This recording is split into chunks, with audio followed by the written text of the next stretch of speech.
Namaste and welcome to another episode of the Bharatvaarta podcast. It has been a little over a year since the government of India revoked the special status or limited autonomy granted under Article 370 of the Indian Constitution to Jammu and Kashmir.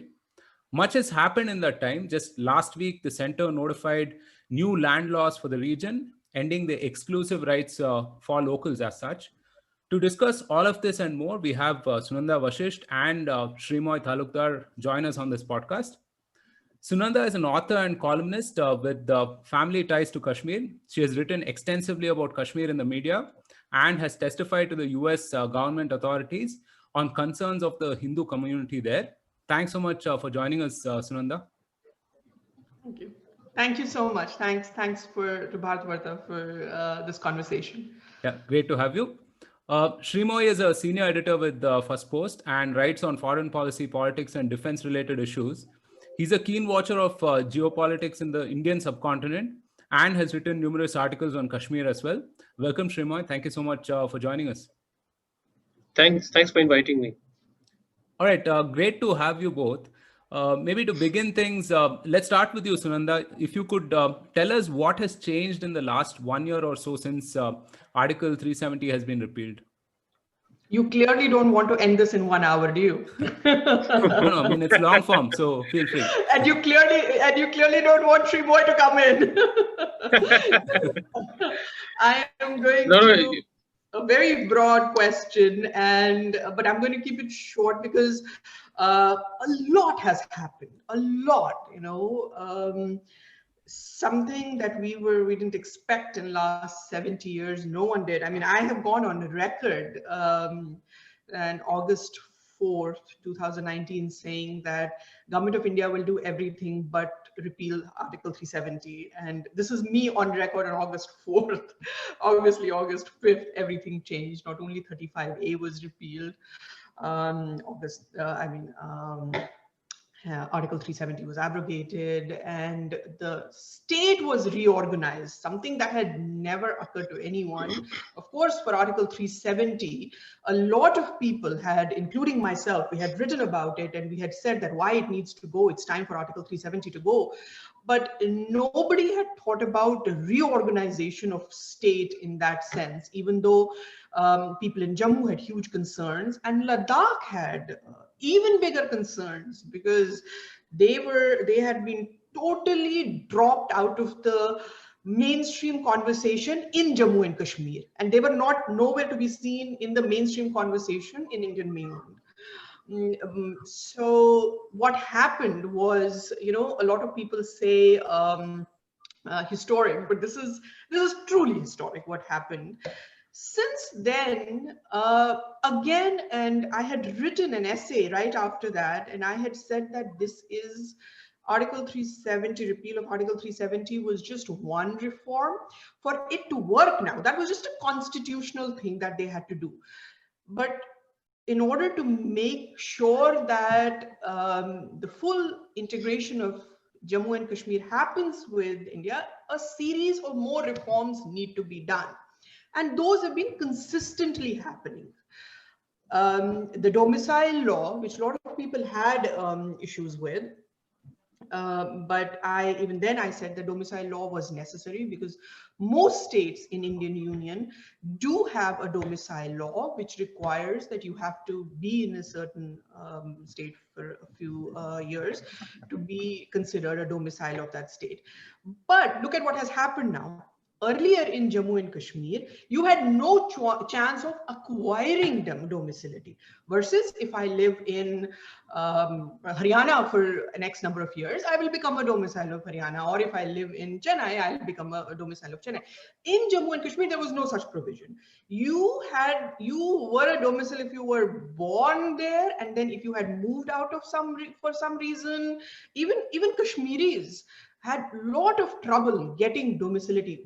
It was known as state subject certificate. It was, I know my mother had to go from pillar to post, even though I had lived in Kashmir. My family, my generations had lived in Kashmir, but we had to go from pillar to post to acquire one state subject. So it was that difficult for people living in Kashmir. Outsiders had no way of acquiring domicility. So what happened with the domicile law was that now anyone could acquire the domicility after staying in Kashmir for an X number of years. Of course, the number set was 15 years. That can change. Some people felt 15 years was too much, but that is, of course, those things can change. As I always say, now things don't require constitutional amendment in Kashmir. Things can change with a simple order. So people who feel 15 years is too much, they can obviously talk to the government and fix that, but that's a minor issue. So that happened. So with this, when this was increased, domicility was increased, the number of Kashmiri Hindus who had lived outside Kashmir for years, because remember the exodus that began in 1990, of which I am the victim, but before that, since 1947, people had been moving out. So they had no way of showing any proof of any residence in Kashmir. In 1947, where do you show any proof of residence? They automatically became domicile or state subjects if they could show that somebody, the grandparents or great grandparents, had lived in Kashmir or had some proof of residence there. So this automatically increased the state subjects or the domiciles in Kashmir. That was one fantastic thing that happened. Another thing that has just now happened was this land reform law. As everyone knows, that you could not acquire land in Jammu and Kashmir if you were an outsider. There was just no way. So what happened with the result was that the industry could not come in. Because why would the industry come in if you were going to give them this leased land and then, there's no incentive. And even that was very difficult. So now what the government of India has done, it has removed, not only has it made it easy for everyone to acquire land, outsiders also to acquire land, it has completely removed the domicile clause as well. So you don't even need to be a resident of 15 years. Because now if you're expecting business houses to have had something there for 15 years and then they can acquire a land, you are putting another stumbling block. So that clause was completely taken away. Of course, this is not acceptable, applicable to the agricultural land. That has a different thing. But for industrial land and for personal uses now, you can buy land without any domicility clause. So this is humongous. People have no idea what this means for Jammu and Kashmir. This is literally opening up Jammu and Kashmir after 73 years to rest of the world. So this, and another important thing, and I will end after this and we can come back to this in the conversations, is sure. In Jammu and Kashmir, for the army, everyone knows the nature of this border state and the terrorism that has infested Kashmir. For anything, for any government, for Indian army or security forces to acquire any land so that they could put a bunker or they could put a facility, a security facility or anything, they had to go via state government. And the state governments would never give them that, approval. So with the result, these security forces were left vulnerable because they were going pillar to post, trying to acquire a piece of land for themselves to put some strategic facilities or whatever they needed to do. That has been done away with. Now they do not require any permission. A commanding officer, I think that rank or something, can easily designate a spot which is required for security forces for whatever reason. They can acquire that bit of land and they don't need to go from pillar to post. Again, that is untying their hands because they were working with their one hand tied back. Right. So that's again a remarkable reform that has happened. So these are some of the things that I remember off the cuff. And once we start talking, we can talk about it more. Sure, fantastic. Sreemoy, your quick reactions to everything that Sunanda has said, in particular the land reforms that was announced sometime last week. Yeah, I'm going to first of all, Sunanda is more cued in onto the subject than I am, so I'm going to take a more broad brush view And I'll also take a slightly more cynical take, because I'm not too much of an optimist as Sunanda is. I kind of reflexively more pessimist on many of the things that happen around me. To in a nutshell, I think what the government did with the latest reform of the land law is an extremely important step with far-reaching implications. But I think that for that to translate into better integration of Jammu and Kashmir, especially the restive area of the valley, for that to be integrated to the Indian mainstream, this is a facilitating act. It is not going to be the most important act, because unless the hostility ceases among the valley towards India and the Indians, it is going to be very difficult for anyone to buy a land and set up an industry, because that will require a huge amount of security presence, and it will always be on notice. You never know when a terrorist attack happens, and if that happens, it will work as a force multiplier. And one industry, if it tries to set itself up and then becomes a victim of terrorist attack, it will become a sort of warning sign for other businesses that might be thinking of doing that.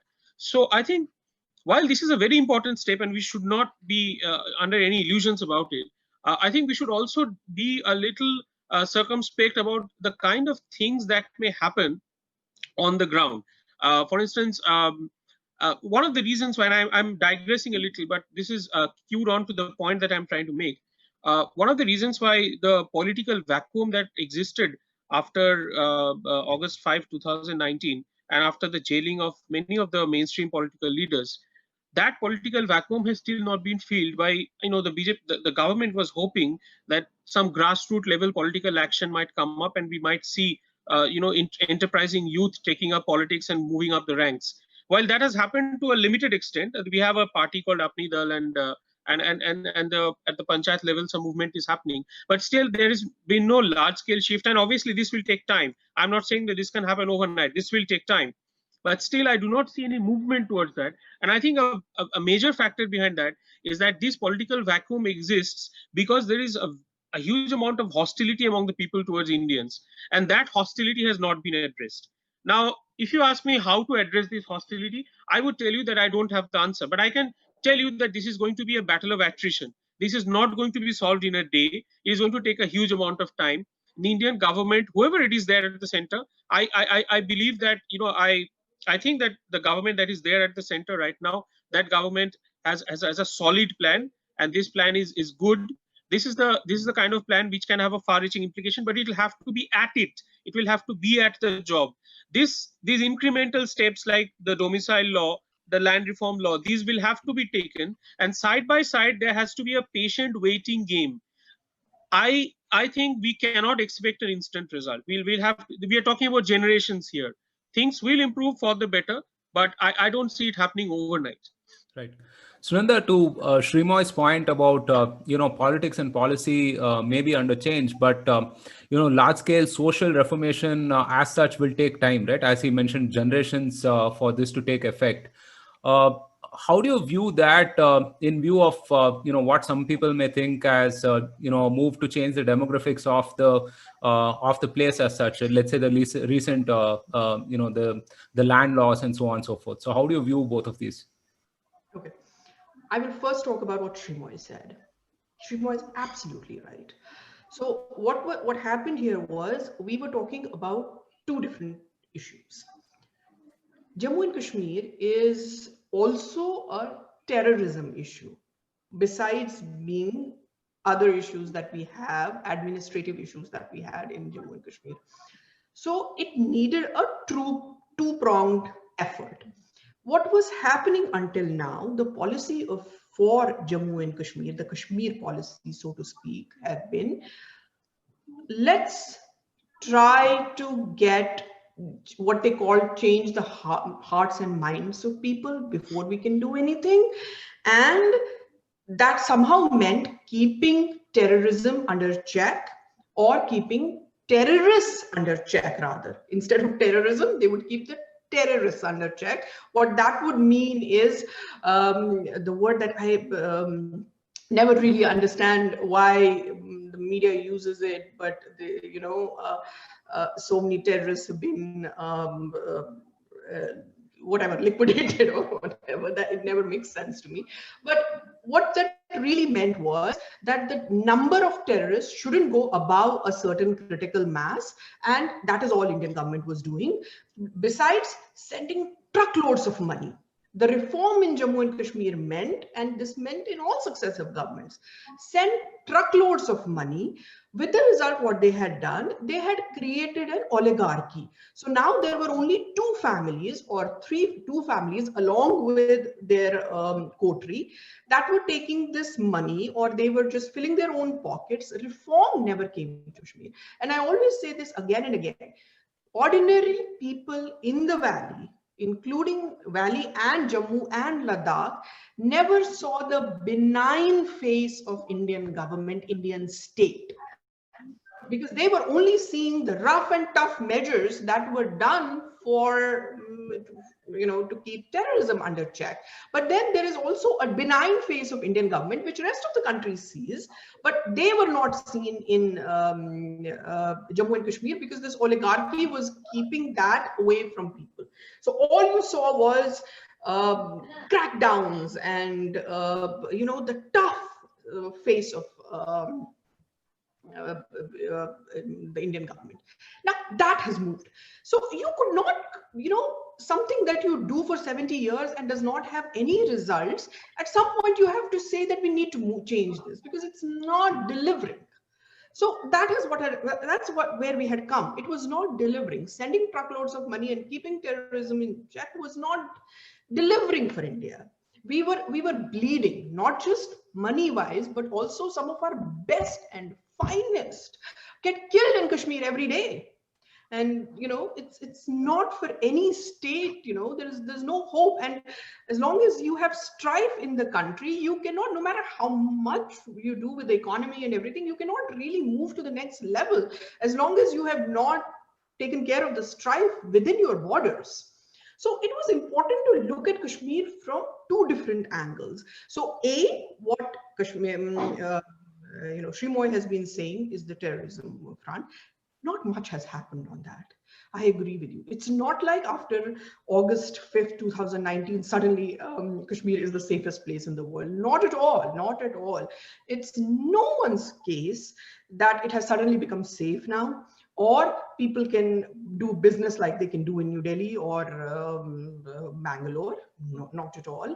But the other things that were the vicious circle that we were getting stuck in, sending money and keep not doing anything besides that, had to be broken. So with that, it seems that they will now see the benign face of the population, will see the benign face of Indian government. And along with this, the counter-terrorism measures will always remain there. We are not going to change. We will never be able to change the fact that Pakistan is just next door and they are always fomenting trouble. So Kashmir will always be, in that sense, a unique state. There will always be trouble there. But as long as, there is industry there, it will take a lot of time. First of all, there is a lot of trust deficit.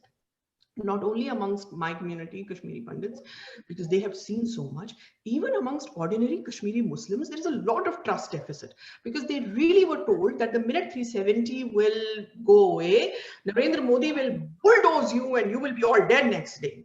I mean, such things were said and people had no idea. They were told that 370 is your, and I use this word very responsibly, weapon against Indian government. They did not know, they felt that they had to protect themselves against Indian government, and 370 was giving them that tool or giving them that weapon. So that has changed now. They know that Indian government has no plans of, any such things. They really want development and they want to end this strife.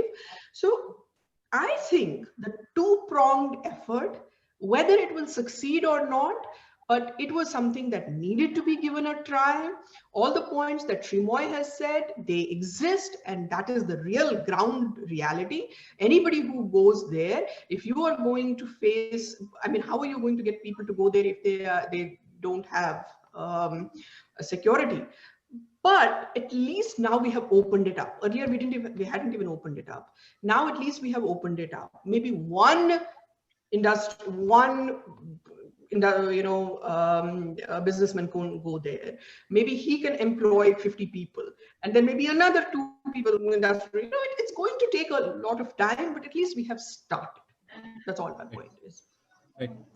So Sreemoy, how would you assess the militancy situation right now? By some accounts, it has risen, but the center claims that it has been suppressed and so on, right?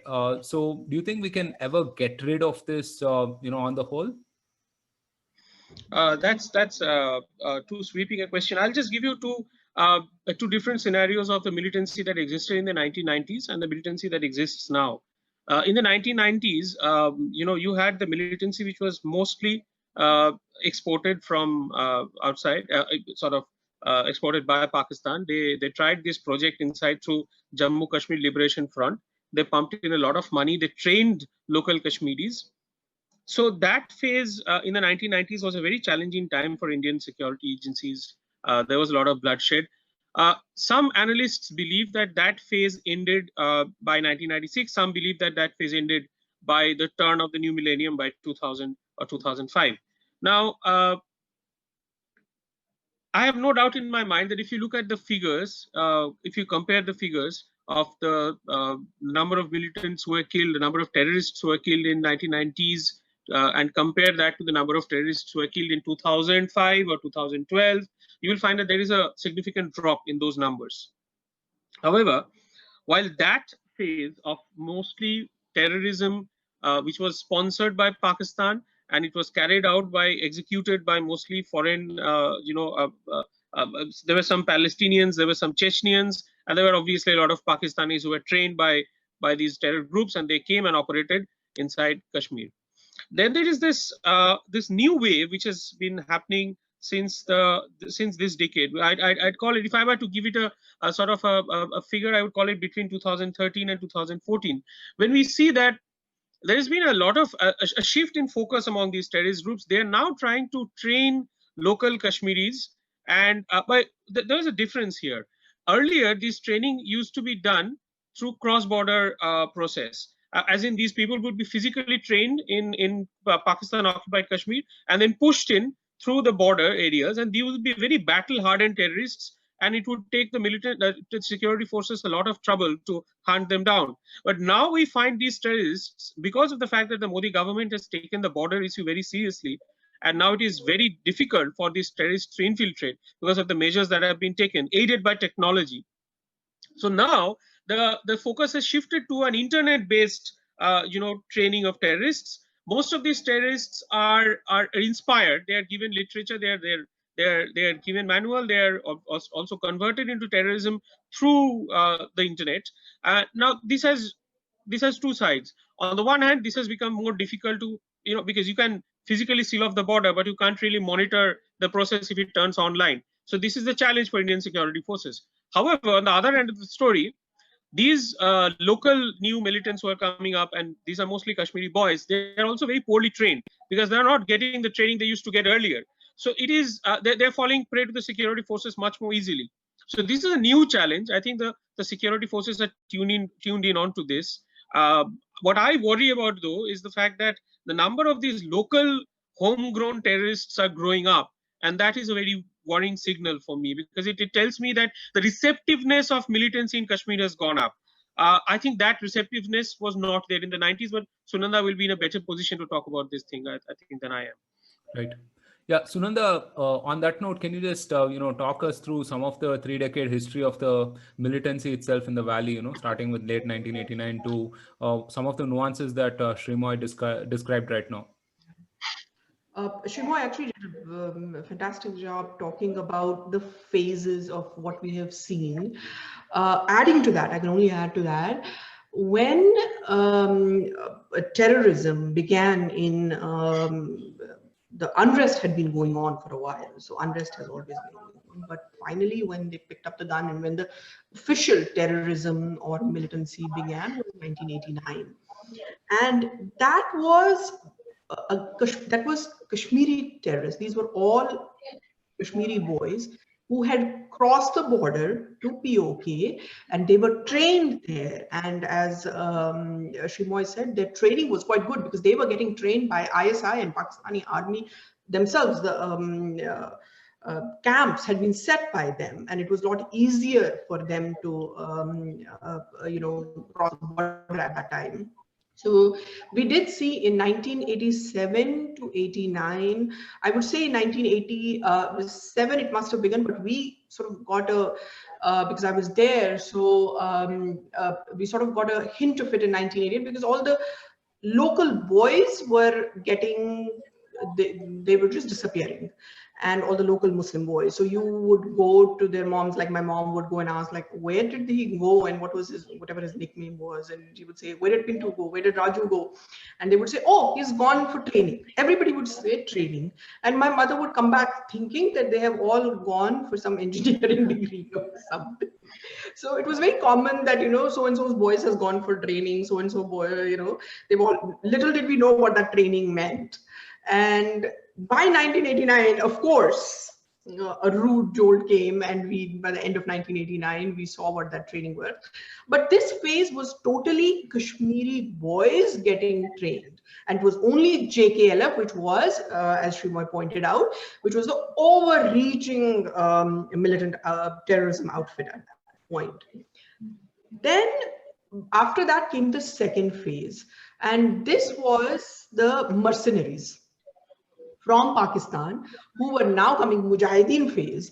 This was these people who had come from Afghanistan, who had come from Pakistan, from the frontier areas of Pakistan, and they started forming these groups called Hizbul Mujahideen, Lashkar-Toiba. These we had not seen in the beginning of the terrorism.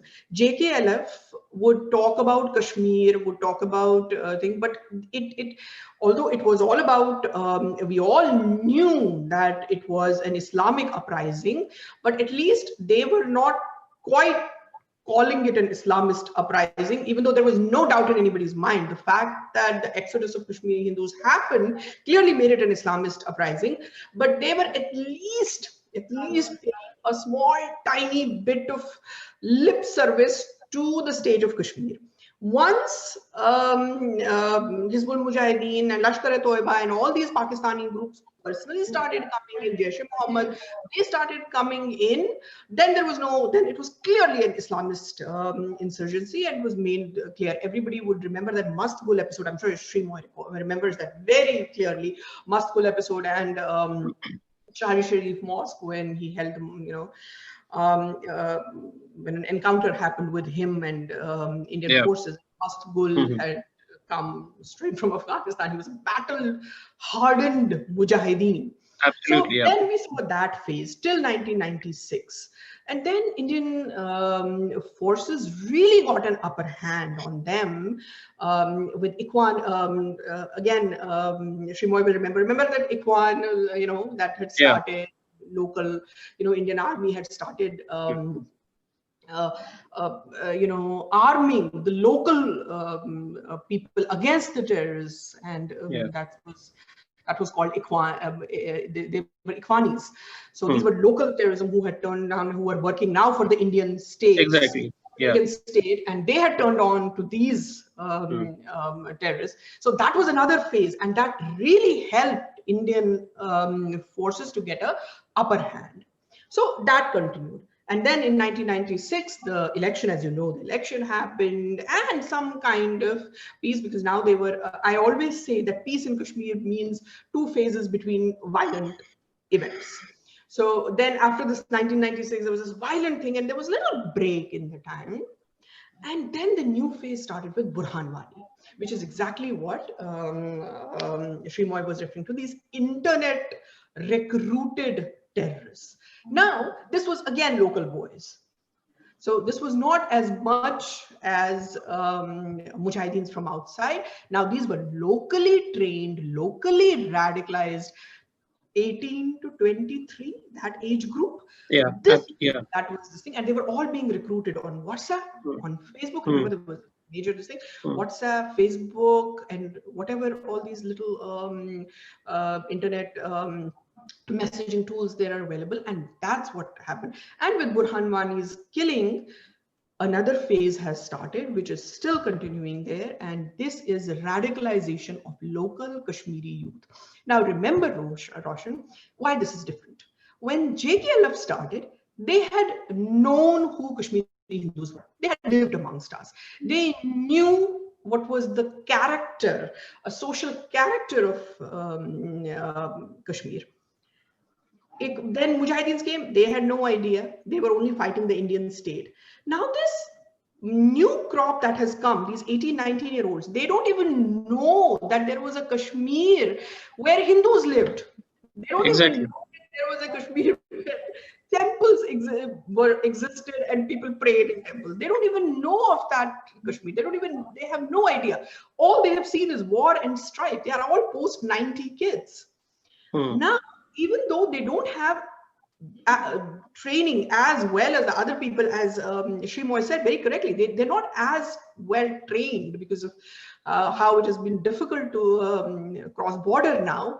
But the radicalization is extreme radicalization. They have not known anything else. So this is another kind of challenge for Indian forces and Indian state now to somehow work on this, and this is going to take a while. This is a long project. But then when we are fighting civilizational battles, what is 70 years? Right, absolutely. Sreemoy, another broad question to you, right? Over the last 3 decades itself, how do you see the center's approach to Jammu and Kashmir? Would you characterize it in certain phases? And in that respect, what do you make of the last 7-8 years? Well, I completely agree with what Sunanda had said just a bit earlier. She said that the Indian politics was stuck in a vicious cycle. You are basically trying to buy allegiance of Kashmir by sending truckloads of money. That was never going to work because that money invariably would never reach the common man, and that money would get somewhere distributed among the oligarchs, and the coterie that was there was sharing the political power. So something had to give, something had to change. And to the credit of the government, which is now at the center, it has been a completely open approach. I mean, I do not understand the hue and cry and the level of surprise that I saw on August 5, 2019, because the government had written its manifesto before going to the polls that if they come to power, they'll implement this, and they stuck to the manifesto. The only thing is that the previous, the only conclusion that I drew from this entire episode is that 5 decades or 6 decades of Congress rule had taught the Indians not to believe the party manifesto. This government was trying to change that approach. But coming back to Kashmir, I think, this is a line which our External Affairs Minister, Mr. S. Jaishankar, had said during one of these interactions in the US. He said that it is foolish to keep doing the same thing that has not worked for the last 7 decades and expecting that this will give up a different result this time. So this approach which Modi government has taken, which the center has taken, is a clean break from the past. And this should have been done long back. That the fact that this was pushed for 7 decades, a provision which was meant to be a temporary provision has been allowed to fester for 7 decades and had led to alienation of the Kashmiris. This should have been that this finally has been done. This is a clear, clean break from the past. This is a very strong and bold step, and this is also a very realist step because it understands the notions that lies beneath a nation building. It's all very well to talk about Kashmiriyat and Indianness, but that doesn't really count when it comes to nation building. Nation building is a very practical exercise where you have to take hard-nosed decisions and then back it up. So this is a very hard-nosed decision which has been taken. I completely endorse that, and I also believe that what has been happening in Kashmir right now, the implementation of these land laws and then the domicile laws and all the other the legal steps that are being followed incrementally, I completely I believe that these are the right steps.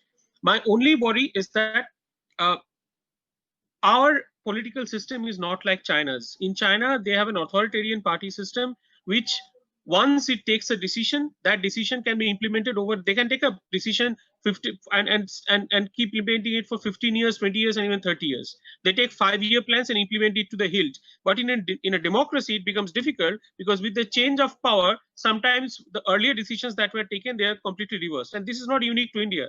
This is unique to any democracy. If you go to the US, you will find that Obama, struck a deal with the Iran government, and when Trump came to power, he scrapped that deal. So this is very common in democracies. So that is a worry to me, because most of these steps which Modi government has taken, these are long-term steps. These are to be implemented over time. And as I mentioned before, this is a battle of attrition. So I believe that it is very important for the government which is in power to carry on with these with these steps, because I see a movement now in Kashmir of all the political parties who have been completely delegitimized. They are coming together and calling for restoration of Article 370. I can understand their predicament. They have absolutely no legitimacy in their own backyard. They don't have political backing, and so they have taken upon this issue in order to get some sort of political backing, so that they can go and negotiate with the Indian government from a position of strength. And right now, they don't have any position of strength. So I completely understand their political prerogative, and this is where the resolution. This is where the Indian government and the Indian state has to be resolute. It has taken a decision. It has to stick with this decision. There can be no benefits in going back and forth on this, and this implementation has to be done in over a very long period of time. And I completely agree with what Sunanda said just now. When you are fighting a civilizational battle, what is 70 years? Right. Yeah, that's a very interesting point that you make in terms of, following governments potentially overturning some of these things, right, that have happened of late.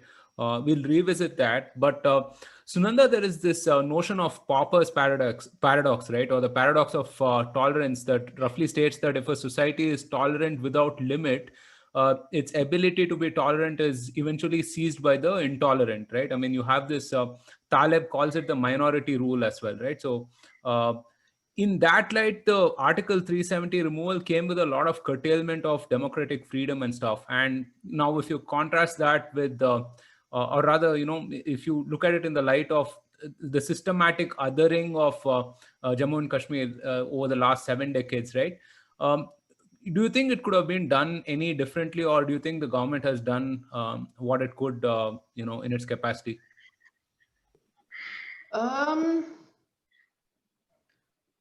No, I don't think it could have been done any differently, and I will explain why. First of all, the way Article 370 was implemented.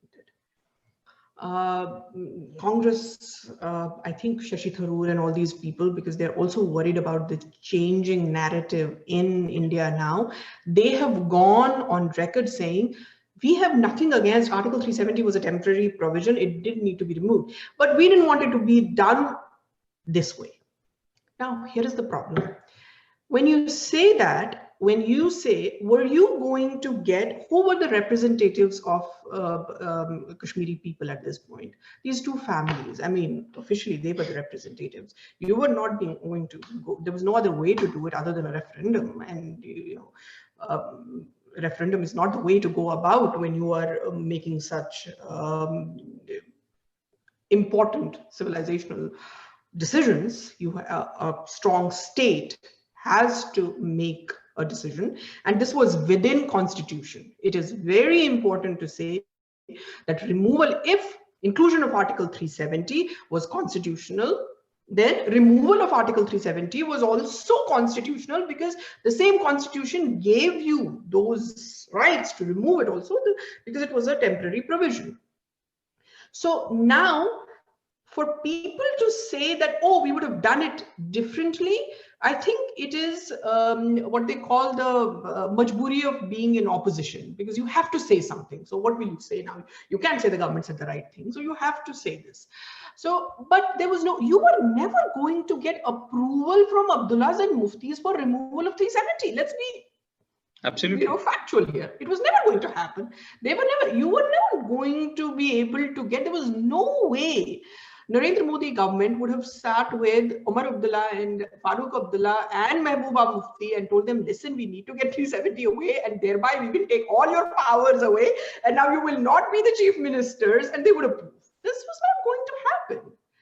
And so there had to be some, so these people had to be removed from the picture. So that's why these arrests happened, and they were all in their homes. And this is part of the political thing. I mean, I wish they'd agreed, but these things happen. What can you do? I mean, they had to be put under house arrest for this. Otherwise, things would not have been as smooth. Plus, they could not have gone to public. They could not have announced it 5 days ago or a week ago that we are going to remove 370. Because look at the way it's a terrorist infested state. Look at how it would have been, utilized against Indian states. How many lives would have been lost? So they had to do this shock and awe, which I call, shock and awe used in a different context, but here you can use it. So this shock and awe was very important. So the minute this was done, people were shocked. They had no idea what to do. They did not know how to even react. So I have no issues with how it was implemented, because there was really no, if you wanted to implement it and if you were serious about implementing it, there was no other way to do it other than this. Right. So that was one point. So I don't agree with that.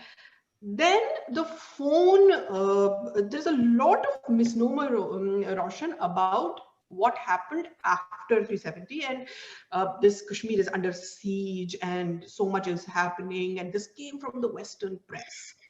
And I spoke about it even in US Congress when I was invited to testify, because people were talking about this. I was talking to local people throughout, after August 5th to the for the end of the year, that year, I was talking to local people throughout. There was never a time, never ever a time, and I say this on record, when essential commodities were not available for everyone. There was never ever a time when you needed to go to a hospital and you couldn't go to a hospital. It was a little difficult. You had to speak to the security forces. You had to do all that was there. But there was never a time when you needed medical help and you couldn't get it. There was never a time when you needed milk, vegetables, meat, or whatever you needed and you were not able to get it. There was never a time when you needed some kind of administrative help and you were not able to get it. That never happened. So there was no siege, as to say. There was no curfew also, by the way. People were ready to go out, and the curfew was imposed by the other side. The other side had imposed curfew, and because of them, people stayed inside the homes, not because of Indian state. Indian state never imposed any curfew on any people. Yes, there was military presence everywhere. That had to be done, given the history of the state, given how Pakistan has been always using strife to do whatever it does in Kashmir, and the tragic situation that happens just because of having Pakistan as a neighbor, and the history of Kashmir. So there was a lot of military presence, and now that has been removed. If you follow news, you would see a lot of forces have already been withdrawn. But all that was needed. Otherwise, there was no way you were going to be doing this. You were going to implement this. The phones, and yes, what happened for a long time was phone and internet, the 3G, and that took a while to come. First, they first everything was done. There was no communication possible, and that had to be done because what Sreemoy and I both talked about, how people were using internet to mobilize. So that had to be done. So that hardship, I admit, happened. And these days it is so difficult to live without phones or anything. So I admit that hardship was there. Although I will also say that newspapers were published every day, local newspapers who were every day writing against Indian state, they were being published in English, in Urdu, and in I think in Dogri, there was some English, Urdu, and Hindi also, some newspapers. So there was, and Kashmiri also, two Kashmiri newspapers every day. So this newspapers were being published. Satellite television was on, so you could watch television. That was also on. What was not working was phones. I think landline came first, and then they started mobile telephony, and slowly now the 4G is still the thing. Those things have happened, but again, in light of what has been achieved, this was a very small price to pay. And I have to give a shout out to the local administrators there, Shahid Chaudhry, DC of Srinagar, he was on the ground, making sure that all rumor mongering was dispelled immediately, making sure that everybody was working on it. So the administration really came up, really worked. Government of India sitting in Delhi could do nothing. It was really the people who on the ground, the administration, the civil servants, who worked very hard to make sure that no lives were lost. See, first of all, first job of Government of India was to make sure that no lives are lost, because there was ripe situation for an intifada-like situation to happen. All, Gilani just needed to give one voice, and Farooq Abdullah needed to say something, and Umar Abdullah needed to say something. They would be happily sitting in house arrest, and it would be local people who would have died, poor, 18, 19-year-old boys. So that intifada-like situation was avoided. So yes, there were good things and bad things, and it's always a package deal. And but overall, I think it was done quite well. Right. So Sreemoy, you've just heard, Sunanda sort of describe everything that's happened over the last year, right? On the ground as such. What do you make of the press coverage of the situation? I was doing my research, just few days back ahead of this, and even now, if I were to, search for articles on Kashmir, you would the top 2 or 3 that you would find would make it out to be some kind of an emergency situation, a clampdown of sorts, and so on and so forth, right?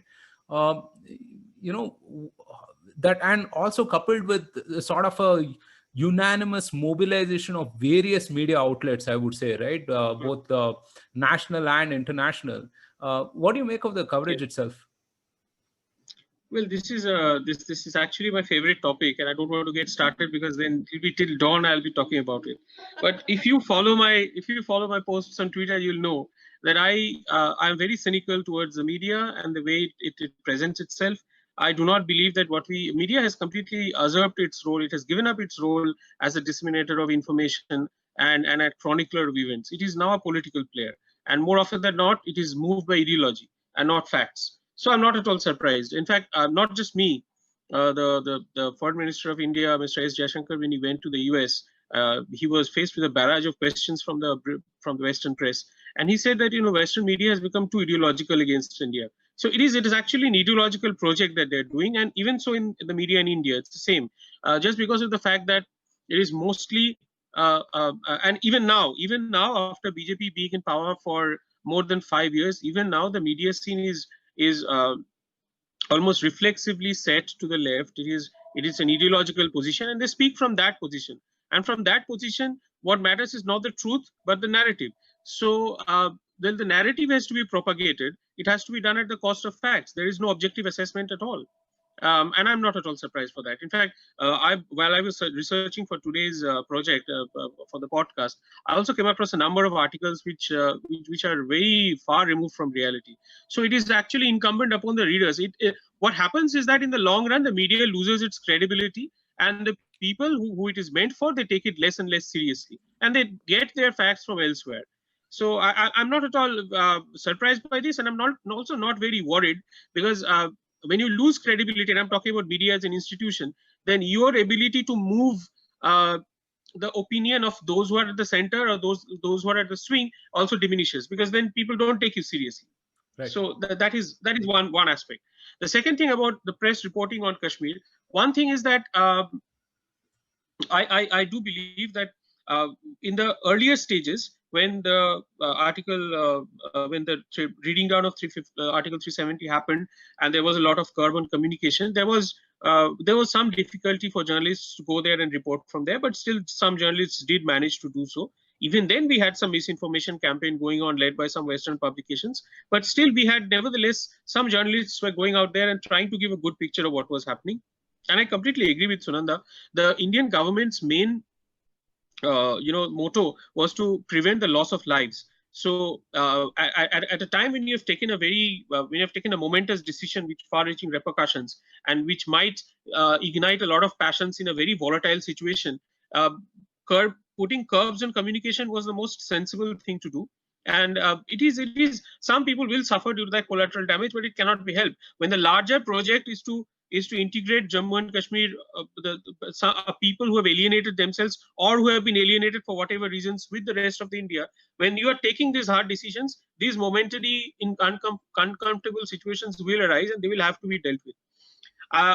If you are to come back to your question on the press coverage, I think that this will also, we will, as we go along, we will find this, that there has to be a generational change in the media as well, when you will find that the right, and this I've been saying this for a very long time, the right is very good at cribbing, but it is not at all good at building institutions. The right, or the non-left as it were, it has to put in place institutions that can nurture, that can serve as functionaries and or centers of excellence where people can come and learn and train themselves for in objective reporting, and then those will serve as an alternative channel. And then slowly you will find that players who had gone far to the left or been led by ideology are being forced to come here because people are moved by the other side. So that is a subject that's a long run subject. I don't want to get drawn into it. And to answer your question, I think I'm not at all surprised by the way the press has handled Kashmir. It has never been objective about Kashmir, even historically so, and it is not objective now. So I'm not surprised. I think the Indian government takes these reactions into its consideration when it comes out with some sort of a response. Right. So, Sunanda, let's shift I want a little. to say a thing about press. Go ahead, please. Just adding to what Sreemoy said, at the height of after August 5th, when there was height of misinformation campaign. A few of our Indian journalists did go there, and but height of misinformation campaign. Not one, and Sreemoy will agree with me here, not one mainstream publication agreed or approved at an editorial level. There may have been individual articles here and there, but at an editorial level, nothing that can be called mainstream press agreed with Indian government's decision. None. And they were criticizing Indian government left, right, and center. People who were writing for Guardian, New York Times, Washington Post, these were all people writing under their own bylines, and they were in Kashmir. These were Kashmiri people writing, sending their things to New York Times, and that's how people knew. What is interesting is that at one point they were saying that Indian government has come down so hard on everyone. There is censorship. No one can say, not even a bird can flap this thing. But at the same time, 100% of the coverage is negative. How do you reconcile these two things? Either there is censorship or there is no censorship. So on one hand, you are saying that, oh, no one can say a word, not even a bird can flap his wing. But at the same time, your 100% reportage is negative against India, and you are writing under your own name, and nothing has happened to anybody. And I'm glad nothing has happened, because that is the bedrock of any democracy. I'm glad that happened. I mean, they're only eroding their own credibility. It's not happening anything, but I would rather have them erode their credibility rather than anything being said of any scar on the Indian democracy, because that is a lot more precious than the credibility of these few journalists. So Indian government maintained its credibility, but these journalists, they were like, they were writing for the largest newspaper of the world, the most influential newspaper of the world, and saying what they wanted under their byline, yet Indian government was gagging. I have no idea how that happens. Right. I mean, I suppose we can have a podcast by itself, talking about how the media has become a political player, as Sreemoy put it. Yeah. So, Sunanda, just shifting gears to the politics, local politics itself, there's been a rebellion of sorts in the PDP as well. How has this affected the local political dynamics as such? I can tell you this, on the local ground, this is one thing that is worrying me a lot, because I have no idea now, all this that has happened, and this is my time to be a little, not as optimist about the situation. I am not sure, honestly, I'm not sure how the political process will begin, because the older players, they have been discredited. Not one person came out in support for them. They were fighting for 4G. You heard about them talking about 4G. You heard them talking about communication ban as they spoke about it or anything. But not one person said free Mehbooba Mufti or free Omar Abdullah or Farooq Abdullah. Not one person said. They're on the contrary, because I can speak the language very well. When I was talking to my local sources, they would laugh and speak in Kashmiri, and they would tell me ki thode din aur andar rakh do. They were done with these people. They felt that they had betrayed them, that for 70 years they had been selling them snake oil. So for these two families who have Abdullah family mostly, and in the last 20 years, now 20, 25 years since PDP came about, Mehbooba Mufti, Mufti family, they have been overreaching influences in Kashmir politics now. Now I don't see them coming back. I really don't. And for face saving, they've already said that until 370 is restored or some such thing, they're not going to be in electoral politics or something. That was a face saver.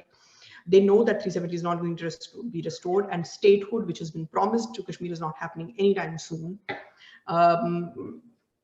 It will happen though, because Home Minister has agreed that on the floor of government, on the floor of the parliament, has said that statehood will be restored to Jammu and Kashmir, but I don't see when that is happening without the political process. So I don't see the newer players coming up. That's my problem. And Kashmir cannot stay in a political vacuum for too long. It's never good for any state, any place. And Indian government is able to tread a high moral path on Kashmir, was able to do so because they were able to hold elections. And I think for Indian state, this is going to be a big blot if they're not able to hold free and fair elections anytime soon or sometime. Because in 1996, what did Mr. Vajpayee do? The first thing he did was, and why is his name revered? Because he did free and fair elections. It does not, in Kashmir, it does not matter which party wins, as long as there is an electoral politics. So what I am thinking now, that they're doing this delimitation, so which will, and that's going to be another big reform, I'm telling you right now, because Kashmir Valley had a disproportionate say in electoral politics. So the way it was set was that only a Kashmiri from the valley could become a chief minister. Nobody from Jammu or Ladakh is now in different union territory, but previously from Ladakh, you could not have a chief minister from any other state. So everything was being looked at the Kashmir prism. There was no Jammu prism or anywhere else, or no other community prism. So it was all a Kashmiri Muslim prism that the state was being ruled by. So with this delimitation, I'm seeing that Jammu will benefit a little more, and then the electoral process will start. Jammu will start an electoral process, but obviously it's not complete until and unless that process starts in the valley as well. So, but this is not new. Indian government has faced this vacuum before. Remember, Sheikh Abdullah was put in jail for what, 19, 20 years, and there were other people who came up after that, but they were all rubber stamps, really, in the sense.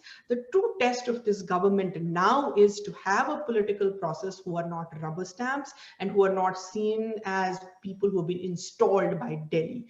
So that will be a test, and I hope that comes up soon. But before that, people need to see and have some trust deficit. But I will tell you, this is my worry. I worry about how the political process will start in Kashmir, and I worry about free and fair elections being held there, because unless these two things are happened, we cannot claim victory in Kashmir in no way.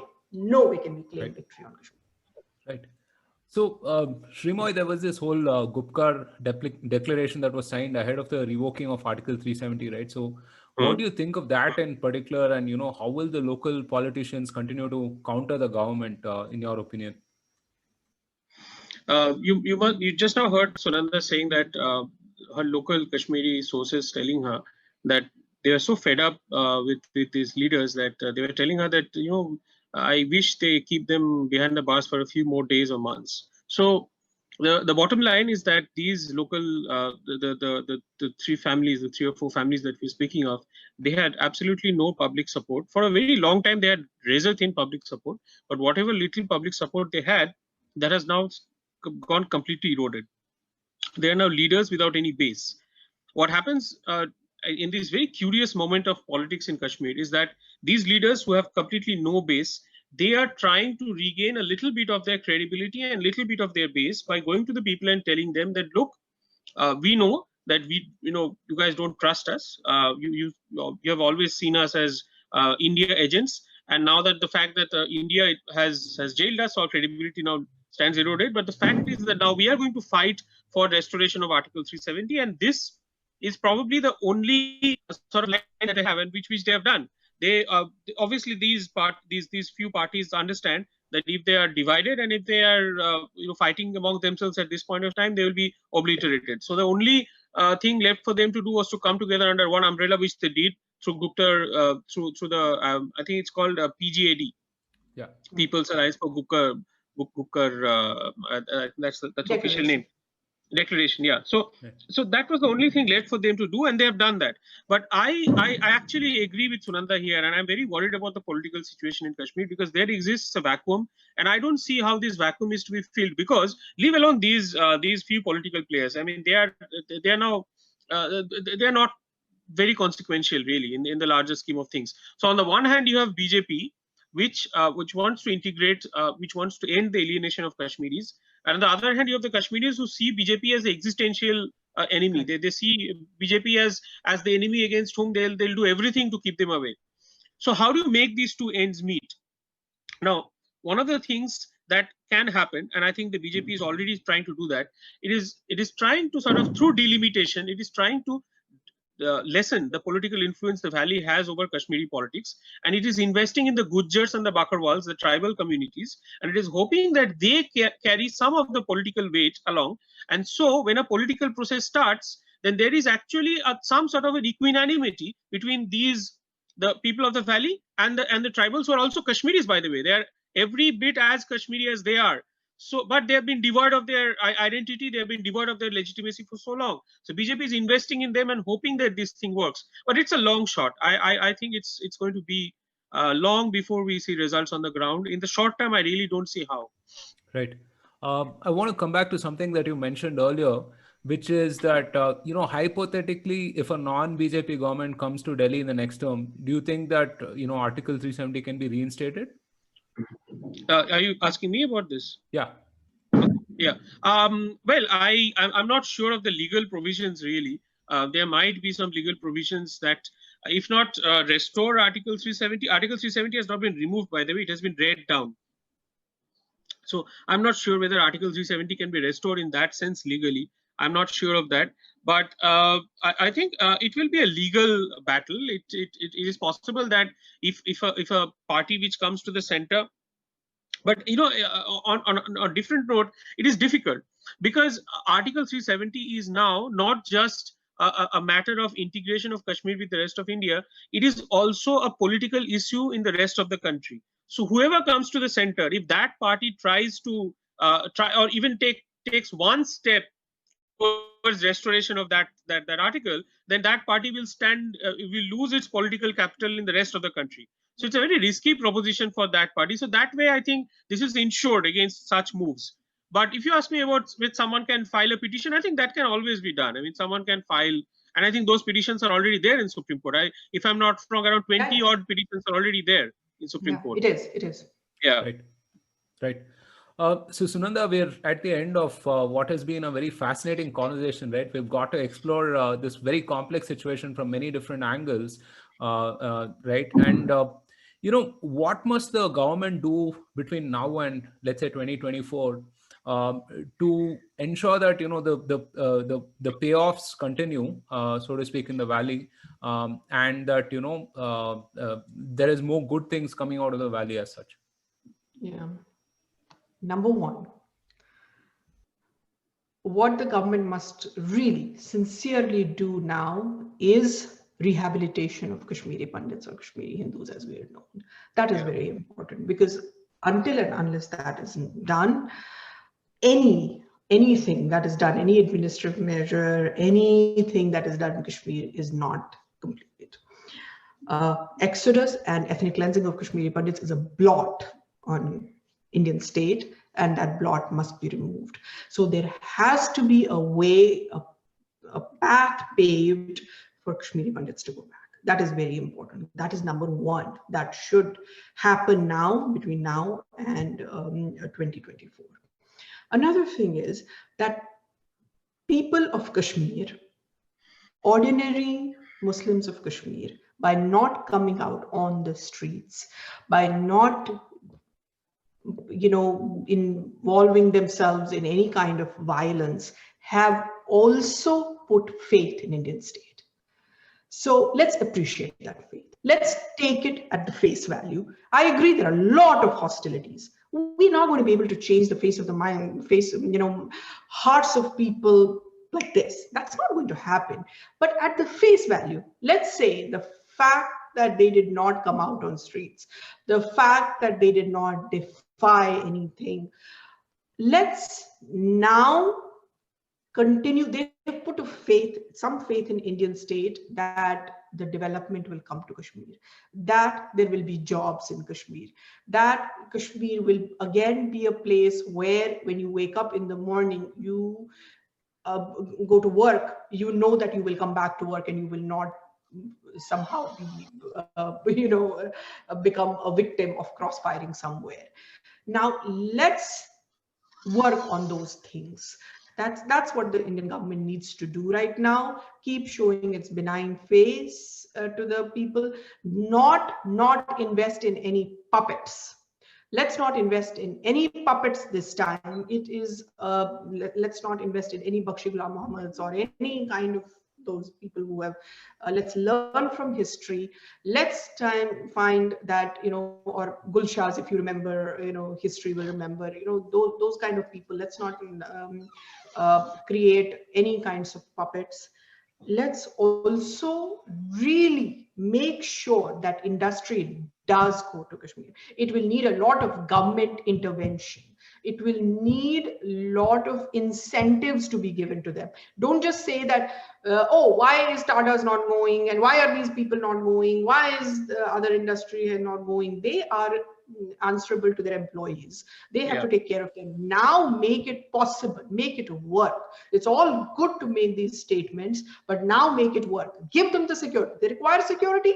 Give the mighty state of mighty Indian state can give security to 5 industrial houses in Kashmir. I don't see that as a problem at all. So security, paving way for Kashmiri Pandits, and ensuring, and the trust deficit that has eroded, that needs to be working, and the political process. These things are very, very important. I don't see all of them being done by 2024, because a lot of it is very, very difficult.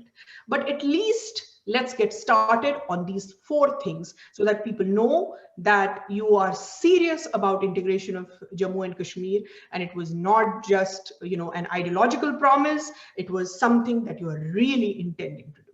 Right. Absolutely. So, Sreemoy, closing comments from you. You've heard, Sunanda call this a civilizational change, right? What are some tactical things that you would add to whatever she has said? I think she's pretty much covered whatever has to be said about it. Though I do have a small query which is directed at her, and this is about the rehabilitation of Kashmiri Pandits. Many of the entire community was forced to go out in 2 different phases, as she rightly pointed out. But they have since rehabilitated themselves in different parts of the world, even in India, different parts of India. Would they leave that and then will be willing to come back to Kashmir? Because many of they would be having some kids who have grown up in the relocated position. So will they be willing to come back? This is something which I'd like to know from her. But other than that, the tactical things that you're talking about, I think it is more or less the case that the Indian government has no choice but to put its best foot forward, give security to industrialists, set up industries, and if they start employing local people, then hope that that sets a precedent. And then when you see that your neighbor has a son who's 25 or 28 years old, and he goes to that factory and he earns a fair bit of money, and his family has improved a lot, then you'll be also induced to do that change. That is the only play that I think the most important play, because don't forget that Kashmiris are also like many other parts of India where corrupt politicians had not let the money percolate down to their level. They have suffered that a lot. There are many places where there are power cuts for extended amounts of time. Kashmiris do suffer a lot, and that also adds to the grievances. If you can take care of those socio-economic, if you give them those benefits, then it'll be maybe you'll place before them an alternative India, an India which can take them along, an India which is forced for the good, not just this negative India which comes to them in the security detail, which comes to them in these fortified trucks. And that is the shape of India that they have. If you can give them an alternative idea of an India which is progressive, India which is ready to take them along, move with them, and I think they'll also be less inclined to join militancy. At this point of time, both these things need to go together. Right. Sunanda, you want to take that question? Yeah, that question that Sreemoy, very valid question. But there are two kinds of Kashmiri Hindus that you see. People who are visible, like me, who are few in number, and people who are not visible, who are large in number. Don't forget, Sreemoy, even today in Jammu, in camps, in Muthi camp and Jagti camps, there are hundreds of families who are living there in subhuman conditions. So not every Kashmiri Hindu has been able to rehabilitate. Some of us did have, a lot of us did have the education and did have the resources and the background to do it, but not everybody did. So those Kashmiri Hindus who are still living in camps, they are waiting for an opportunity to go back because they are living in. Yeah, that's a very good point. No one should live. That's one. Now about other people who have been able to rehabilitate themselves. Now, I think what was important, and that's, I think Government of India had that in mind, and that is why they put that domicility clause in the jobs. And a lot of people were upset about that. But remember, they took out the domicility clause from the land. So anybody can acquire land, but for the jobs, they put that domicility clause. So all Kashmiri Pandits are eligible for state jobs. All Kashmiri Pandits, even if they've not lived in Kashmir for years, they're eligible for the jobs that the state government can do. That can be a huge pull.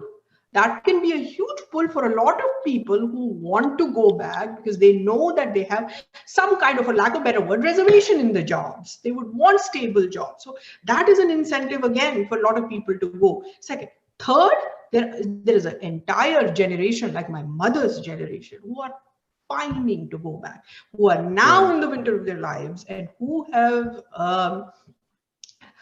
lived last 30 years in exile, and they never ever really rehabilitated themselves. That generation was not able to rehabilitate. One generation is dead now, my grandparents' generation, very few are left because they are the ones who faced the brunt. Then next was my parents' generation, who actually had to provide. We were young, we were kids, so they had to provide for their parents. They got sandwiched in between. They had to provide for their parents and for us.